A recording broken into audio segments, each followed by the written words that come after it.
नमस्कार, स्वागत है आप सभी का डीडी न्यूज के विशेष सांकेतिक भाषा के बुलेटिन में। आपके साथ मैं हूं संध्या शर्मा और मेरे साथ है मेरी सहयोगी मनीषा शर्मा। आइए बुलेटिन की शुरुआत करते हैं हेडलाइंस के साथ। पीएम मोदी आज कौटिल्य इकोनॉमिक कॉन्क्लेव को करेंगे संबोधित। सम्मेलन में भारत और ग्लोबल साउथ की अर्थव्यवस्थाओं की चुनौतियों पर होगी चर्चा।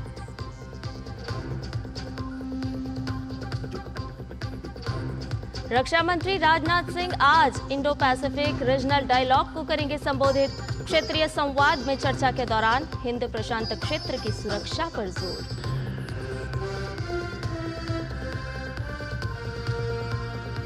विदेश मंत्री डॉक्टर एस जयशंकर का श्रीलंका दौरा। राष्ट्रपति अनुराकुमारा दिसानायके और प्रधानमंत्री डॉक्टर हरिनी अमरसूरिया से करेंगे मुलाकात।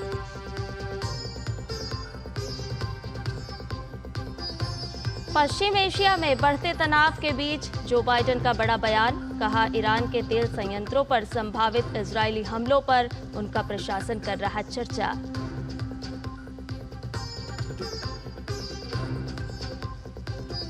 महिला टी20 क्रिकेट विश्व कप में भारत आज अपने अभियान की करेगा शुरुआत। न्यूजीलैंड से होगा पहला मुकाबला।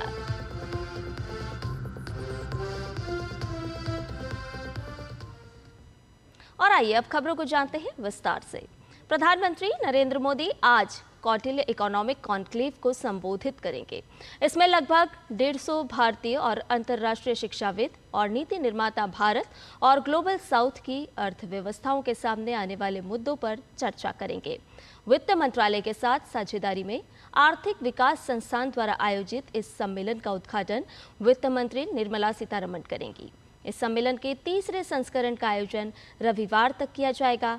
इस साल इसका फोकस अंतर्राष्ट्रीय वित्तीय ढांचे में सुधार, हरित परिवर्तन के लिए वित्त पोषण, भू आर्थिक विखंडन और विकास के लिए निहितार्थ, भारत और मध्यम आय का जाल, नौकरियां और कौशल, कृत्रिम बुद्धिमत्ता और सार्वजनिक नीति डिजाइन और लचीलापन बनाए रखने के लिए नीति कार्रवाई के सिद्धांतों जैसे विषयों पर है। विदेश मंत्री डॉक्टर एस जयशंकर सम्मेलन के समापन सत्र को संबोधित करेंगे।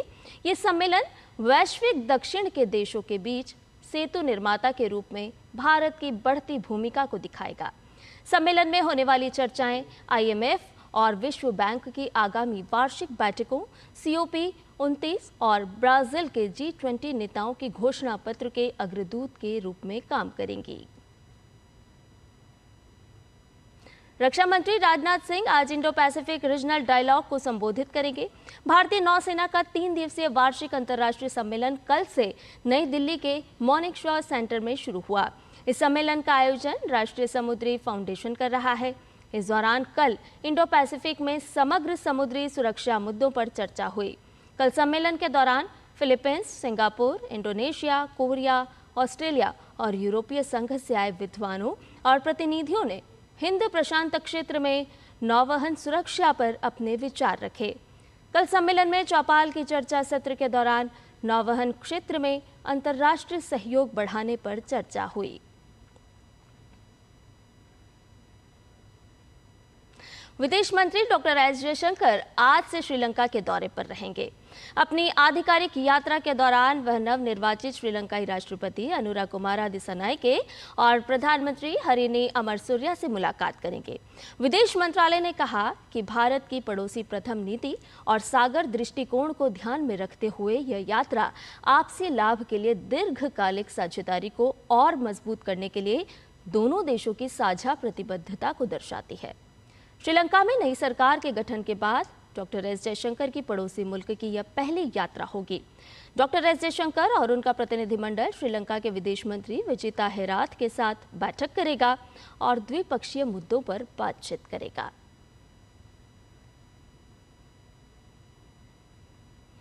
तिरुपति मंदिर लड्डू प्रसाद विवाद से जुड़ी याचिकाओं पर सुप्रीम कोर्ट में आज सुनवाई होगी। इस मामले की सुनवाई कल होनी थी। पिछली सुनवाई के दौरान कोर्ट ने आंध्र प्रदेश के मुख्यमंत्री के रवैये पर सवाल उठाते हुए सॉलिसिटर जनरल तुषार मेहता से पूछा था कि क्या इस मामले में राज्य सरकार की ओर से गठित SIT की जांच जारी रहनी चाहिए या फिर जांच का जिम्मा किसी स्वतंत्र एजेंसी को सौंप दिया जाए। बिहार का शोक कही जाने वाली कोसी नदी राज्य में एक बार फिर भीषण तबाही मचा रही है। नेपाल में भारी बारिश के बाद वीरपुर के कोसी बैराज से 6 लाख से ज्यादा क्यूसेक पानी छोड़ा गया था। कोसी में पानी का 56 साल का रिकॉर्ड टूट गया। कल भी कोसी बैराज से 1,38,000 क्यूसेक पानी छोड़ा गया। बिहार के कई इलाकों में अभी भी बाढ़ का खतरा मंडरा रहा है। बाढ़ के कारण 13 जिलों के 15 लाख से ज्यादा लोग प्रभावित हुए हैं। बाढ़ प्रभावित क्षेत्रों में राहत और बचाव का कार्य जारी है। एसडीआरएफ की 17 और एनडीआरएफ की 16 टीमें बचाव कार्य में जुटी हुई हैं। कई जगहों पर बाढ़ पीड़ितों के लिए सामुदायिक रसोई की व्यवस्था की गई है और जरूरत के अनुसार पॉलिथीन शीट और नाव की व्यवस्था भी की जा रही है।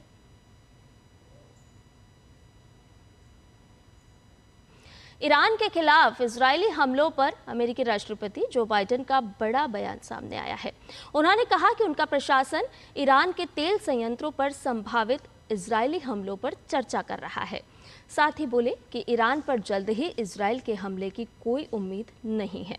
इस सवाल का जवाब देते हुए कि क्या वह इजरायल द्वारा ईरानी तेल संयंत्रों पर हमले के पक्ष में है, इस पर अमेरिकी राष्ट्रपति ने कहा कि हम इस पर चर्चा कर रहे हैं।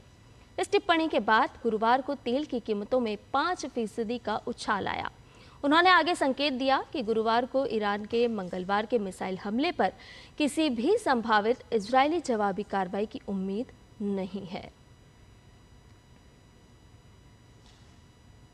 इस बीच लेबनान के साथ बढ़ते संघर्ष के कारण इजरायल की सेना ने दक्षिणी लेबनान के 20 से ज्यादा शहरों के निवासियों को तुरंत अपने घर खाली करने के लिए कहा है। महिला टी20 विश्व कप में आज भारतीय क्रिकेट टीम अपने अभियान की शुरुआत करने जा रही है। पहले ही मुकाबले में टीम इंडिया के सामने न्यूजीलैंड जैसी मजबूत टीम है। दुबई इंटरनेशनल क्रिकेट स्टेडियम में होने वाले इस मुकाबले में भारतीय टीम अनुभवी हरमनप्रीत कौर के नेतृत्व में उतरने जा रही है। टीम इंडिया इस मैच के लिए पूरी तरह से तैयार है। उन्होंने वर्ल्ड कप शुरू होने से पहले अपने दोनों वार्म अप मैचों को जीता है।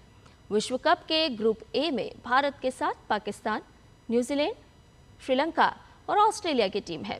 भारत को अपने शीर्ष खिलाड़ी हरमनप्रीत, स्मृति मंधाना, जेमिमी रॉड्रिग्स, शेफाली वर्मा और दीप्ति शर्मा से महत्वपूर्ण योगदान की उम्मीद है। कप्तान फातिमा सना के ऑलराउंड खेल की बदौलत पाकिस्तान ने श्रीलंका को 31 रन से हराकर महिला टी20 विश्व कप में अपने अभियान का शानदार आगाज किया है। पाकिस्तान की टीम पहले बल्लेबाजी करते हुए निर्धारित 20 ओवर में 116 रन पर आउट हो गई। श्रीलंकाई टीम 9 विकेट पर 85 रन ही बना पाई।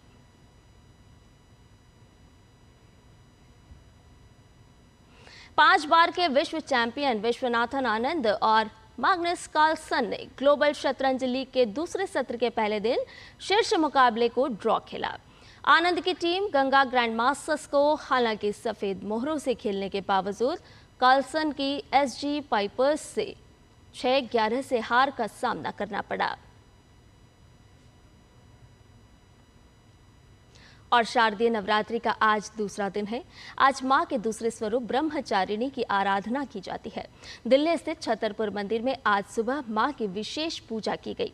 मां ब्रह्मचारिणी को ज्ञान, तपस्या और वैराग्य की देवी माना जाता है। ब्रह्म का अर्थ है तपस्या और चारिणी का अर्थ है आचरण करने वाली। मान्यता है कि मां के इस स्वरूप की आराधना से मनुष्य के अंदर त्याग, सदाचार और संयम की भावना बढ़ती है।